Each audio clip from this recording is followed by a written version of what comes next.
मैं रामनाथ प्रसाद दर्शन शास्त्र विभाग डीवी महाविद्यालय सिवान से आज ऑनलाइन कक्षा में आपका स्वागत करता हूँ। आज हम लोग दर्शन शास्त्र एमए सेमेस्टर 2 के लिए अनुशंसित अनुपलब्धि प्रमाण के संदर्भ में प्रभाकर के अनुसार अनुपलब्धि ज्ञान की अवधारणा पर विचार करेंगे। प्रभाकर अनुपलब्धि ज्ञान की आलोचना करते हैं। वे अनुपलब्धि को स्वतंत्र प्रमाण स्वीकार नहीं करते हैं, बल्कि इसे प्रत्यक्ष में ही अंतर्भावित मानते हैं। आज हम लोग इसी तथ्य पर विचार करेंगे कि प्रभाकर किस तरह से अनुपलब्धि को प्रत्यक्ष में ही अंतर्भावित सिद्ध करने का प्रयास करते हैं। प्रभाकर मिश्र एक प्रतिष्ठित मीमांसक हैं। कुमारिल भट्ट और न्याय वैशेषिक के विपरीत और बौद्ध दर्शन के अनुकूल ही वे न तो अभाव को भाव पदार्थ मानते हैं, न ही अभावात्मक ज्ञान का स्वतंत्र साधन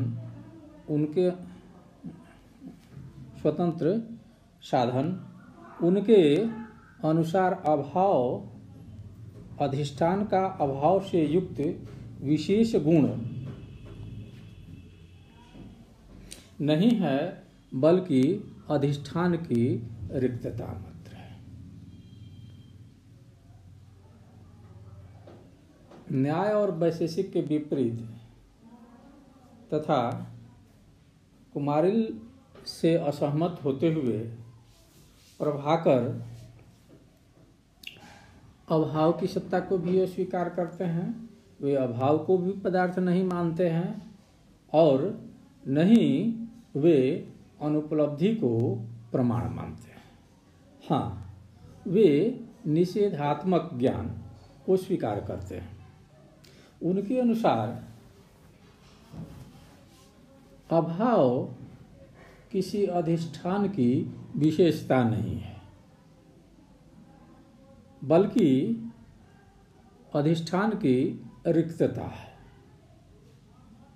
किसी वस्तु का किसी अधिष्ठान, किसी व्यक्ति, किसी वस्तु या किसी स्थान में नहीं पाया जाना वह उस वस्तु, व्यक्ति या स्थान की विशेषता नहीं है, बल्कि उसमें एक रिक्तता है, एक खालीपन है। किसी कमरे में किसी घट का नहीं दिखाई देना घट के अभाव से युक्त कमरे का विशेषण नहीं है, बल्कि कमरे की रिक्तता मात्र है, उसका खालीपन है। वह कमरा घड़े से खाली है। हमारे परंपरागत दार्शनिक इसी तरह घट, पट इत्यादि का ही उदाहरण देते हैं। तो प्रभाकर ने भी यह बताया है कि किसी कमरे में अगर घट की हम कल्पना करते हैं और देखते हैं तो वह अगर नहीं मिलता है, वहाँ हमें निषेधात्मक ज्ञान जब होता है तब हम यह नहीं मानते हैं कि यह कमरे की विशेषता है या विशेष गुण है कि उसमें अभाव है। ऐसा कहीं माना जाता है कि किसी व्यक्ति में कोई गुण नहीं है और उसको उसका विशेषण माना जाए। अभाव को कभी भी विशेषण के रूप में स्वीकार नहीं किया जाता है।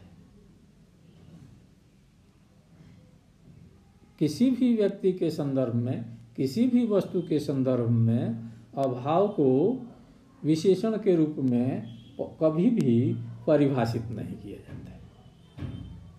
प्रभाकर इसी सामान्य तथ्य को तार्किक रूप देते हैं। उनके अनुसार अधिष्ठान में किसी वस्तु का नहीं पाया जाना अर्थात अभाव अधिष्ठान की विशेषता नहीं बन जाती है, बल्कि वह उसका खालीपन है, अधिष्ठान रिक्तता है। जबकि न्याय दार्शनिक उसे विशेष गुण मानते हैं। यहाँ वे न्याय से अलग अपनी अवधारणा के आधार पर निषेधात्मक ज्ञान को परिभाषित करने का प्रयास करते हैं। उनके अनुसार अभाव और रिक्ताधिष्ठान दोनों एक ही है, अर्थात अभाव कहिए या रिक्त अधिष्ठान कहिए, दोनों में कोई अंतर नहीं है। प्रभाकर के अनुसार यह प्रत्यक्ष द्वारा ज्ञेय है। हमें रिक्त अधिष्ठान का ही प्रत्यक्ष होता है, उनके अनुसार अधिष्ठान का ही प्रत्यक्ष होता है और अभाव रिक्त अधिष्ठान है, अतः यह प्रत्यक्षजन है। अभाव का ज्ञान किसी निषेधात्मक सत्ता का भावात्मक ज्ञान नहीं है। जैसा कि न्याय दार्शनिक मानते हैं, भावात्मक सत्ता रिक्ताधिष्ठान का अभावात्मक अर्थात निषेधात्मक ज्ञान है। निषेधात्मक ज्ञान एक शब्द जाल है, अर्थात भावात्मक सत्ता जो रिक्त अधिष्ठान है वहाँ अभावात्मक ज्ञान है, यह एक शब्द जाल है, इसका कोई अर्थ नहीं है, बल्कि यह एक ऐसा कथन है जिसमें सार्थकता नहीं है। वस्तुतः ज्ञान हमेशा भावात्मक ही होते हैं। ऐसा नहीं है कि भावात्मक सत्ता का अभावात्मक ज्ञान होता है, अर्थात अभाव भावात्मक सत्ता है और उसका निषेधात्मक ज्ञान, या अधिष्ठान का निषेधात्मक ज्ञान को हम निषेधात्मक ज्ञान कहेंगे, ऐसा नहीं होता है। प्रभाकर के अनुसार हर ज्ञान भावात्मक होता है, जिसे हम निषेधात्मक ज्ञान कहते हैं वह भी वस्तुतः भावात्मक ही है। उनके अनुसार हर ज्ञान किसी भावात्मक सत्ता की तरफ संकेत करता है, अभाव भी किसी सत्ता की तरफ संकेत करता है। घट का अभाव है, इसका मतलब घट का अस्तित्व होता है। पैसे का अभाव है, इसका मतलब पैसा होता है, पैसा कमाना चाहिए। तो प्रभाकर के अनुसार अभाव जो है वह प्रतीकात्मक रूप से भावात्मक सत्ता की तरफ ही संकेत करता है, इसलिए निषेधात्मक ज्ञान भी भावात्मक ही है। परंतु प्रभाकर अभाव को वस्तुपरक सत्ता नहीं मानते हैं। निषेधात्मक कथन किसी यथार्थ तथ्य को सूचित नहीं करता है, फिर भी उनका मानना है कि निषेधात्मक कथन वैध हो सकता है। इन निषेधात्मक कथनों की वैधता इनमें निहित नहीं रहती है, बल्कि वे किसी भावात्मक तथ्य को सूचित करते हैं, बल्कि इन कथनों की वैधता स्वीकार्य है कि सत्ता को सूचित करते हैं जो सदैव भावात्मक है।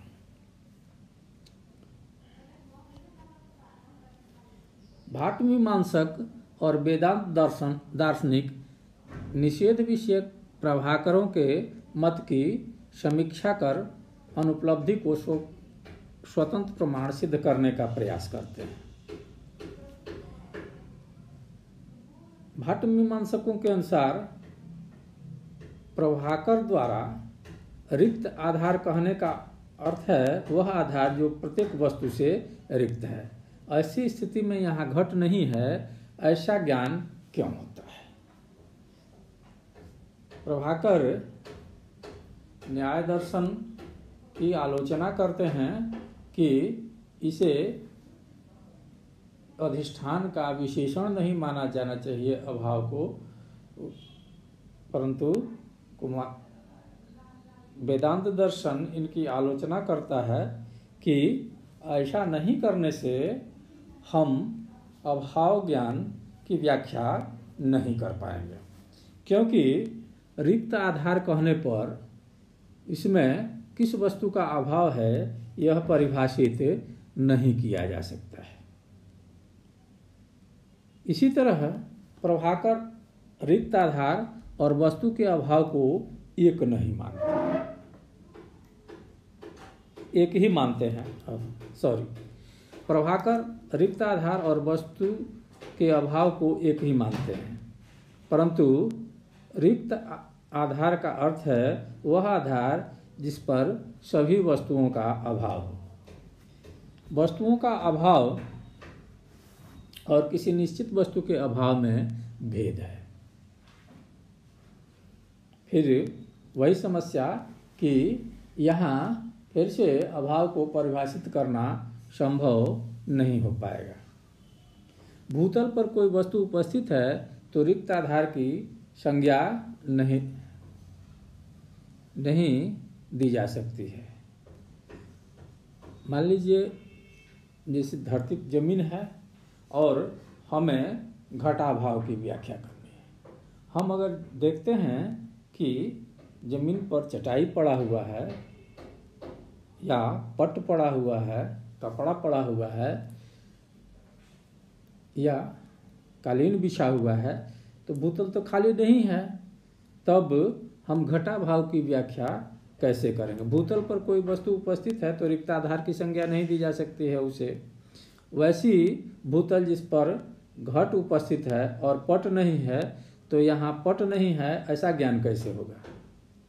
या पट उपस्थित है यानी कालीन बिछा हुआ है और घड़ा नहीं है, तो भूतल को तो रिक्त आधार नहीं कहा जा सकता है, तब इसकी घटाभाव की व्याख्या या घड़ा नहीं है इसकी व्याख्या कैसे होगी? वेदांत दर्शन के अनुसार रिक्त आधार का अर्थ है वस्तुओं के अभाव का आधार। प्रभाकर यह समझते हैं कि रिक्ताधार का ज्ञान प्रत्यक्ष से होता है, जबकि वास्तविकता यह है कि केवल आधार का ज्ञान प्रत्यक्ष से होता है। यहाँ रिक्त आधार और आधार दोनों को एक मान लिया गया है। जैसे हम लोग इंटर की कक्षाओं में पढ़ते हैं फैलेसी ऑफ फोर टर्म चतुष्पद दोष, जिसमें किताब टेबल पर है, टेबल जमीन पर है, इसलिए किताब जमीन पर है ऐसा उदाहरण दिया जाता है, और टेबल और टेबल पर को एक ही पद मान लिया जाता है।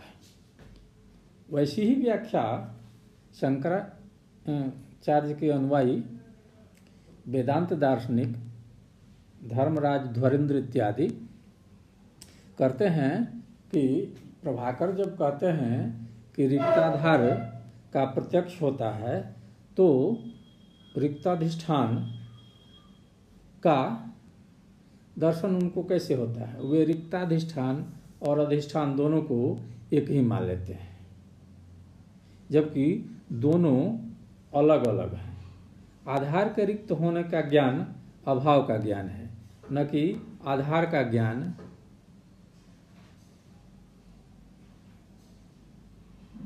आधार के रिक्त होने का ज्ञान अभाव का ज्ञान है, न कि यह आधार का ज्ञान है। केवल आधार का ज्ञान अभाव नहीं कहा जा सकता है, अनुपलब्धि नहीं कहा जा सकता है, बल्कि आधार के रिक्तता का जब ज्ञान होगा तब उसे अभाव कहा जाएगा। वेदांत दर्शन के अनुसार अभाव का यह ज्ञान अनुपलब्धि द्वारा होता है।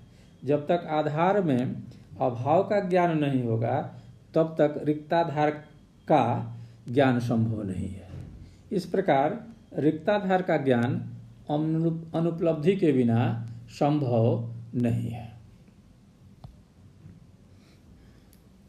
इस तरह हम देखते हैं कि प्रभाकर अभाव की सत्ता को अस्वीकार करते हैं और अनुपलब्धि की सत्ता को भी अस्वीकार करते हैं। हाँ, वे निषेधात्मक ज्ञान को मानते हैं और निषेधात्मक ज्ञान को प्रत्यक्ष ज्ञान के माध्यम से संभव बताने का प्रयास करते हैं। वे अधिष्ठान के लिए अधिष्ठान विशेषण की अवधारणा से अलग अधिष्ठान रिक्तता के रूप में अभाव ज्ञान को परिभाषित करने का प्रयास करते हैं, जो एक नई अवधारणा है, परंतु वेदांत दार्शनिक उनके अधिष्ठान रिक्तता को अस्वीकार करते हैं और तार्किक आधार पर असंगत बताते हैं। ऐसी स्थिति में प्रभाकर का मत स्वीकार्य प्रतीत नहीं होता है और लगता है कि अभाव ज्ञान के लिए उपलब्धि प्रमाण को मानना उचित है। अगले व्याख्यान में हम लोग बौद्ध धर्म के अनुपलब्धि विचार पर विमर्श करेंगे और देखेंगे कि किस प्रकार बौद्ध दार्शनिक अभाव को गुण नहीं बल्कि प्रकार के आधार पर सत्ता में मात्रा भेद के रूप में स्वीकार करते हैं और अनुपलब्धि को किस तरह वे अनुमान प्रमाण में अंतर्भावित करने का प्रयास करते हैं। तत्काल अभी इतना ही। धन्यवाद।